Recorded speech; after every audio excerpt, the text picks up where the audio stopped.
Vallco developer proposing major downsizing of Cupertino project. San Jose residents are unhappy homeowners and REWTF. Let's get moving. Let's talk about this Vallco project real quick. The original intention was 7 stories.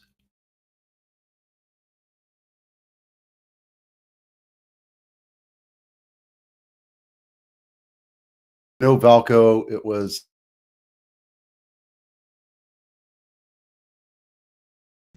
now it's dirt and they still haven't started. Now this project started back in 2018 and they're facing cutbacks because of high interest rates and cost over planning. And now they're coming back to say they want to have smaller homes or a smaller project. So instead of the 7-story, they're going to go to maybe 2 or 3 stories, maybe 4.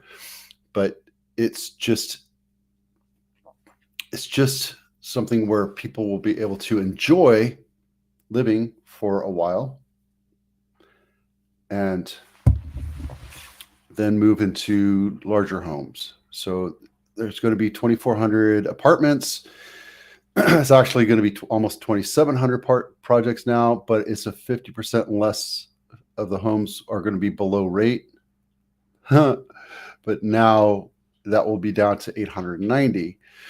The plan represents the largest single housing project Cupertino's history. In a scenario where costs are so high, we need to continue to be creative.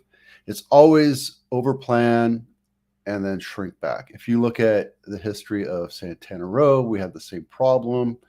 Any major development is going to have the same issue going forward. So again, here's the part where it says they're removing the rooftop park and they're going to ground level park. And the mayor of Cupertino says she needed more time to absorb it, but she likes the idea of going smaller or shorter, lower, less stories, I guess. And let's see what else.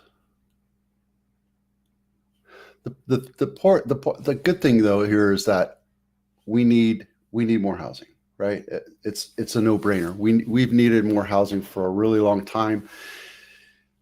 This is going to be one of the answers. I think we're going to see more multi-use residential / commercial / retail outlets coming into the fold. And I think this is actually a smart thing.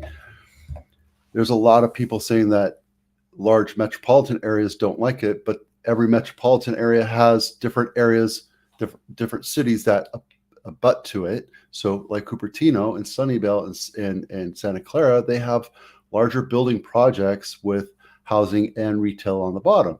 So this is actually a good thing. It's not going to be as big as they originally planned, but it's still something that will be required. Now, when they say low income, what is low income here, right? It originally called for 50% of the homes. I think that's what they used to pitch it. But like any project, they're going to pitch what they can to get the project sold, and then they're going to come back and say they have problems. Okay, San Jose residents are unhappy homeowners. This right here shows you get the least bang for your buck in San Jose. And that completely makes sense when you think that it's a high cost of living. I mean, it's $1.75 million is the median price for a house. Now you can buy a house for $440,000. Downtown, it's not in the greatest shape or in the greatest areas, but you could still buy a house for $440,000. But you can also buy a $30 million house too.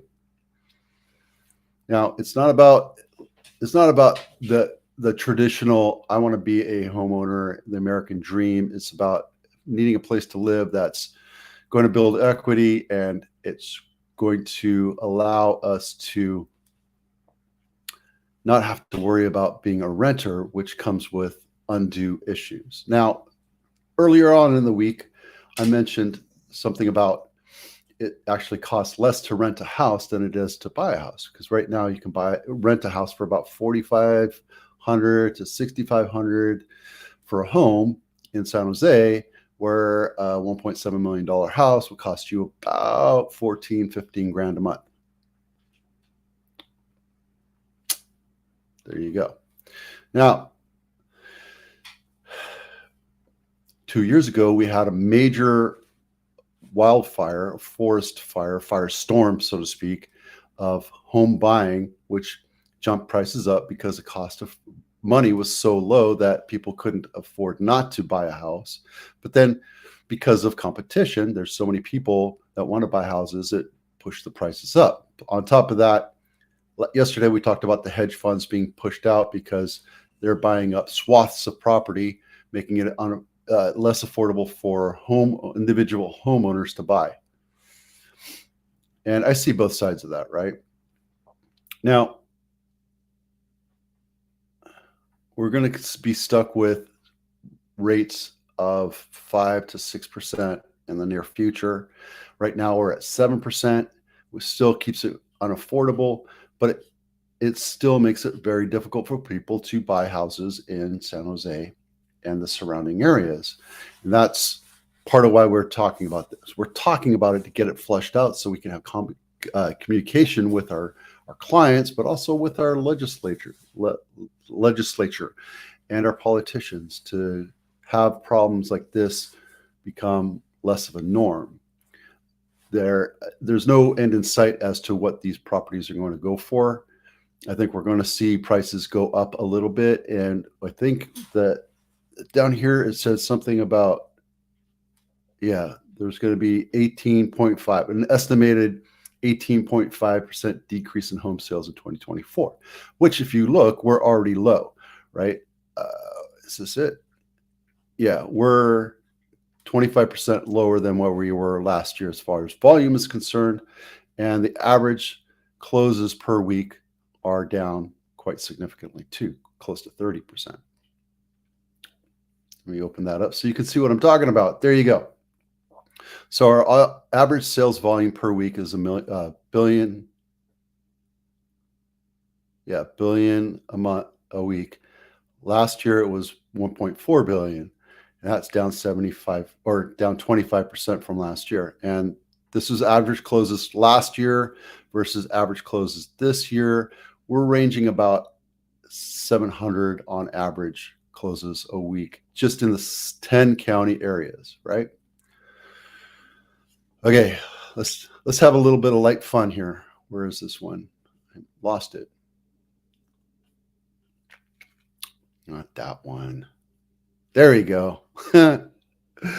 Crazy. This one went kind of a little viral. Not as many as I wanted to see, but 17 other people commented on this, and I thought it was pretty funny when you hire the wrong professional. Hire the right professional the first time. Little subliminal thought there. Title theft is on the rise. Title theft, if you don't know what it is, people come in and steal your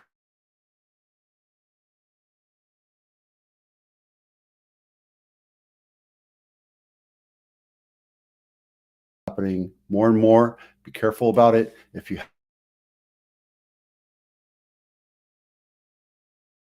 what's going on, especially if you have older parents that own houses, check on them. And if you don't have a way of checking on the title, give me a call or text me. I'm happy to do that for you, no problem. Okay, let's quickly look at the numbers, by the numbers. And guys, if you want to look at these, I'm happy to send these to you. This is last year's this week. This is this year's this week, the last 7 days. And I put it into a format so you can kind of easily see where it's going on. We have 212 active homes. It's actually 203. This is based off of Realtor. We have 139 houses that have been on market over 40 days, 107, which is last week, same number, that are still on the market over 90 days. We have 65 REOs in the 10 counties that I track, and all of California, that's 175. Nowhere near what we're thinking about like 2008. So REOs are not a problem yet. Closes last week, we had 57. We're still ranging about 61 closes in San Jose every week, which isn't bad, but we're still kind of going down below the norm. Last week, we had 91 average closes a week. And average list price, 1.6. Average sales price, 1.627. These are the numbers that really make sense. And if you compare last year's sales price to this year's sales price, we're only $17,000, $18,000 away. Nothing else really to worry about. All right, 10 minutes. I made it as quick as possible. Today we talked about unhappy San Jose residents. Vallco is dropping their number of homes that they're building, and REWTF, and the housing market is still doing well, but we're going to see a lot less sales. So you're going to see a lot more realtors bailing out of the market this next month. You're going to see people just kind of quieting up. You want to talk to the people that are in the market, selling houses every month, every week, that are completely active. So there you go. I'm Vito with Abitano. We'll see you out there.